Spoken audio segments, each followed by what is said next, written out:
this opportunity to share with you the voices of the citizens that we've collected in the form of what they're thinking and feeling about this proposed change for the rail traffic through La Crosse. The experiences that and opinions that I am reporting on here have been given to you in the form of survey results. They're based on written responses of hundreds of people that we collected at the April public meeting at Central High School. The results of that survey are very clear. People do not like being endangered. They do not like seeing another town blown up with 47 people dying, and knowing that the same trains with the same Bakken oil and the same DOT 111s are constantly rolling through La Crosse every day. They do not like oil trains shaking the walls and windows of their houses. The citizens do not like the value of their investment in their home taken away. They do not like their neighborhoods divided. They do not like the noise. They do not like being unable to sleep at night.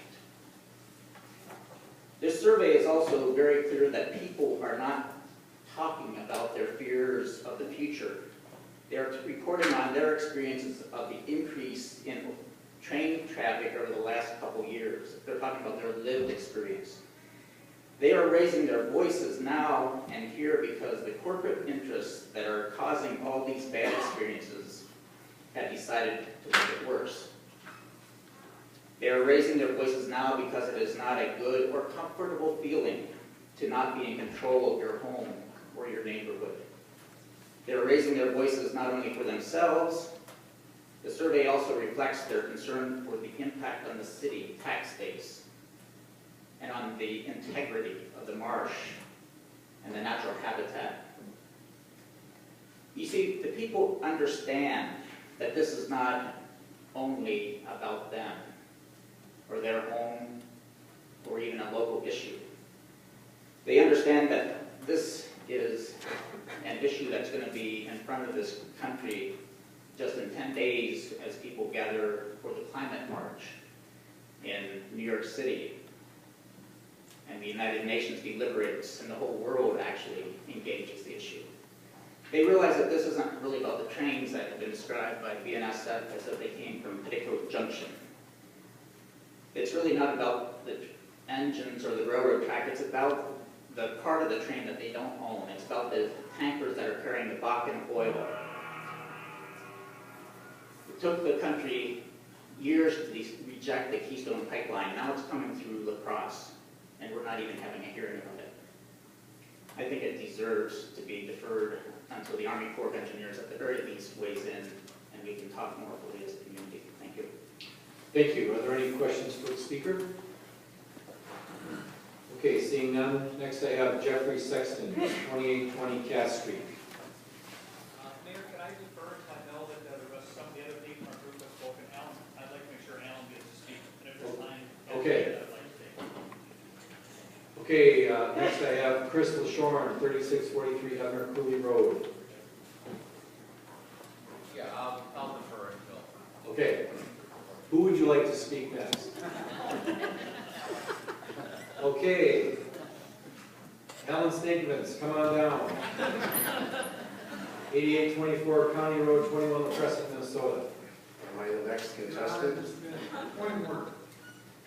Yes, We've sir. exceeded our 15 minutes, and if you wish to continue this public hearing, then there ought to be a vote to continue. Have we exceeded the 15 minutes? I think we're right at about 15 now. Okay, so after this speaker, then we'll look to extend. Go ahead, sir. Thank you. My name is Alan Stankovitz, and I thank you for allowing me to speak to you this evening. A few days ago, I wrote to you about the concerns that I have for the city and the city's marsh regarding rail traffic and the transport of hazardous materials using DOT 111 tank cars. I did receive a few replies, and I appreciate hearing your feedback. I also have sent a copy to you on your desk right now. There is no doubt that this is a very tough problem for the city of La Crosse. BNSF is the prime transporter of highly volatile crude oil across the country, and there is no doubt, at least in my mind, that why we are here tonight is because of this oil. The increase in rail traffic through La Crosse is astonishing, and I'm sure you realize that the expansion will mean even more rail traffic through the city. PHMSA, the Pipeline and Hazardous Materials Safety Administration, states that the potential for future severe train accidents involving crude oil has increased substantially. As of today, PHMSA reports this year there have been 386 incidents involving crude oil by rail, totaling $23,678,043 in damages. And let's not forget some of the notable disasters in the past year involving Bakken oil by rail. Lac Méganic in Quebec, where 47 people lost their lives in a firestorm of unimaginable proportions. That same train passed through La Crosse on the CP line prior to the accident. Aliceville, Alabama, where 630,000 gallons of crude oil ignited and spilled into a marsh. Castleton, North Dakota, where 476,000 gallons of crude oil ignited into a mushroom cloud of flame. Let's not forget the accident occurred because of a double set of tracks. Let's also not forget the train was operated by BNSF. Lynchburg, Virginia, where 30,000 gallons of oil were spilled, causing the James River to catch on fire. Now, of course, BNSF is telling you that they have a great safety record. What BNSF is not telling you is they are asking for the federal government for an identity act similar to the Price-Anderson Act, which protects the nuclear industry in case of a nuclear accident. BNSF is concerned they do not have enough insurance in case of a major disaster. I would also like to hear from BNSF this evening about their infrastructure. We hear that their rails, their tracks, are inspected 4 times a week, but what about their bridges? How often are they inspected? What shape are they in? Are they safe? My suggestion to the city is to at least wait until the Army Corps of Engineers makes a decision regarding BNSF's permit. We are still hopeful that a public hearing will be given before they make their final decision. This city deserves to be heard by its citizens. Finally, I'd like to mention the city is not powerless. Currently, PHMSA is asking for responses for their proposed rulemaking regarding HHFT's high-hazard flammable trains.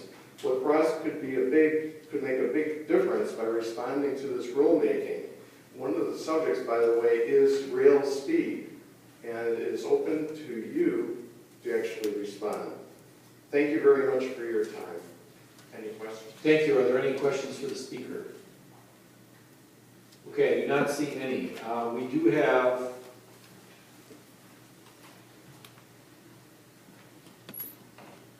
seven additional speakers who have registered, who have not spoken yet, or who have deferred. So what is the wish of the council as far as extending the time? Is there a rebuttal time? Yeah, we still have rebuttal time before we close the public hearing. So am I seeing anybody that would like to extend the time to get in the remaining speakers? Okay, I'm not seeing any motions on that, so I guess now I'd like to go to the 3 minutes of rebuttal time.